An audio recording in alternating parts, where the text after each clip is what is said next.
Good morning. Today we're going to talk a little bit about the theology of creation. The theology of creation. You might say, how can you link theology to creation?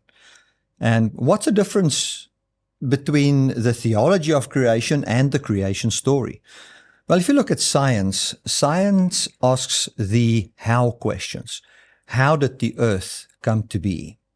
It wants to study matter and see what nature, what kind of a thing is creation. It explores the physics, the processes, the mechanisms of the natural world. But when we look at theology, we're asking a different question. We're not saying how did this world come into existence. We just know that God created it, and that is enough for us. The true question is why? And what can we learn about God? What can we learn about man?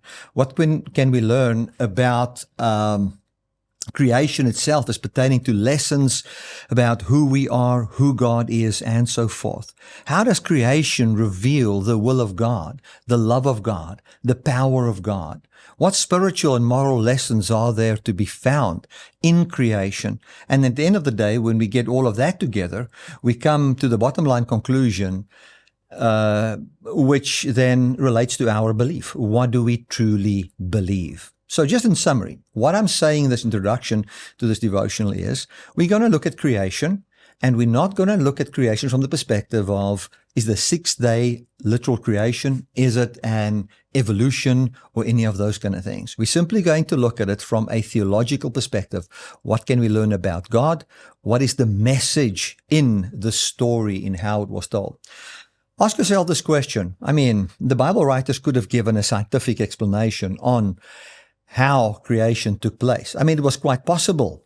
God knows everything, and He can inspire people, and He could explain exactly how molecules come together, how He spoke and what then happened in the physical world, and so forth. He could explain all of that. And that would have been a certain message. But we find that that is not the message. It's actually starting in the beginning, when we just know, well, God made the heaven and the earth. And then we sit with the real here and now. And the earth was without form and void, and darkness was upon the face of the deep. We find the same kind of a message when Jesus was on the earth, and the prophetic words about Jesus. It says great darkness was in the area where Jesus was, and a light came forth. And we find the whole story of creation being told again. But here we find it in the beginning of the book. Now, what would the people of the day that this was written to, or where this oral tradition was going about, what would they have believed? I think if we move a little bit beyond the scientific debate, we will come to realize that God is the God, and they would have understood God as a God that can bring forth a creative act that is greater than the chaos that is in this world. And that He is and stands against everything that seems to be chaotic and hostile to man and man's well-being.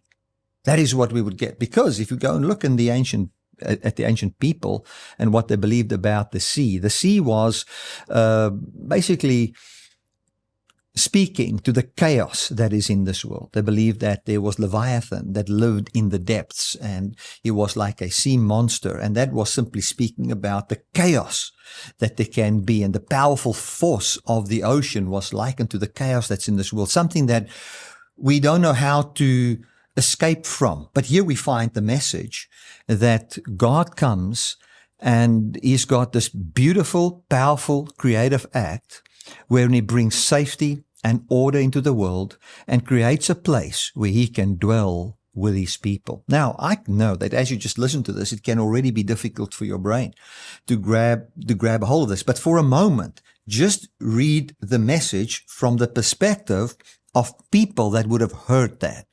Imagine Israel being at a place where everything was destroyed for them. It was what the Hebrew language would say, tohu vabohu. It is without form and void. You know, that word without form and void is also used in the prophets, where it explains a city that was destroyed after a war. Imagine Israel now being in exile, and all of a sudden they hear the story that in the beginning God created the heavens and the earth. And then the earth was without form and void. It was like a war, and everything was gone. There's no order. And then God said, let there be light. What would that bring to the Jew of that time? Wouldn't it be an absolute hopeful message, wherein even the creation story where God starts was a story of how we can bring order to chaos? Isn't that the message that we truly need to hear today? That is the message I would believe we need to hear. We can liken this to a master builder. Imagine I want to tell you the story about this person that is a master builder, and there's nobody that could build better than what he could. How will I start?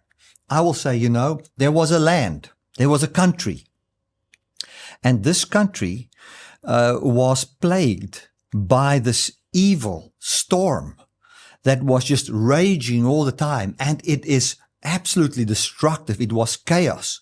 But this builder went and he built a house in the middle of that chaos, and he then manufactured a greenhouse and made a garden in the middle of that storm and brought order. And he farmed, had a family, and they lived together in the midst of this country where there was only chaos. What would the message be? That this is a loving Father that gives of himself, that is greater than any chaos. And what message would that bring to a child that might find himself in chaos? It would be that I've got a Father that is a master builder. We can find the same thing with a gardener. A gardener goes, and I like to see how people garden. I'm at the moment thinking just of Deb Hartman. She loves making her garden and always talk about that. And you can just see how somebody goes and is passionate about that garden. She just wants a piece of land. And many of us are like that. We just want a piece of land and we want to beautify that.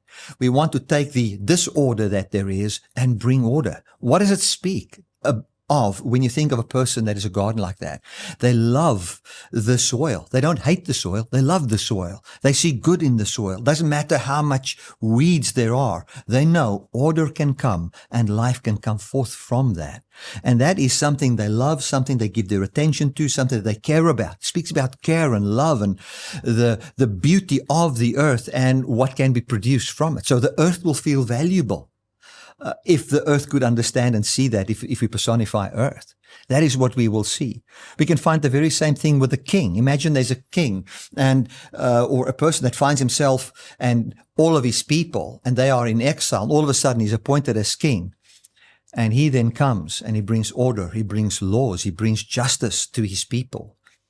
He brings what is good and right and creates an atmosphere where the economy can flourish and people can live and have life. It starts with chaos, but the message is not about the chaos. The message is about the order that God brings. What do we find in the Genesis story? We find that the goal is fellowship at the end of the day. God made the heavens and the earth. The earth was without form and void, and darkness was upon the face of the deep. But God conquered all of that. He created man. In other words, the first thing that he wants us to understand, even before we are made, is that he's greater than any chaos that there can be. And then he brought us forth for what purpose?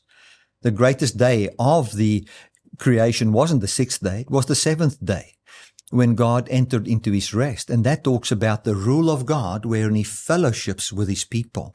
That is the message. That's the theology of the creation story. So if we look, and I want to end off this devotional with this. If you look at the Genesis story and you look at the chaos and you look at God entering the chaos, and he makes in the middle of this chaos, he plants a garden. This garden can provide for his people. He puts a people there. Yes, this people is from the dust of the earth. They are from the earth. They are earthy, but that doesn't disqualify them because God wants to live with his people. And he's got in this garden a tree of life, which is the offering or the giving of his very own existence, his very own life. He makes available to his people. More about that later this week. God bless.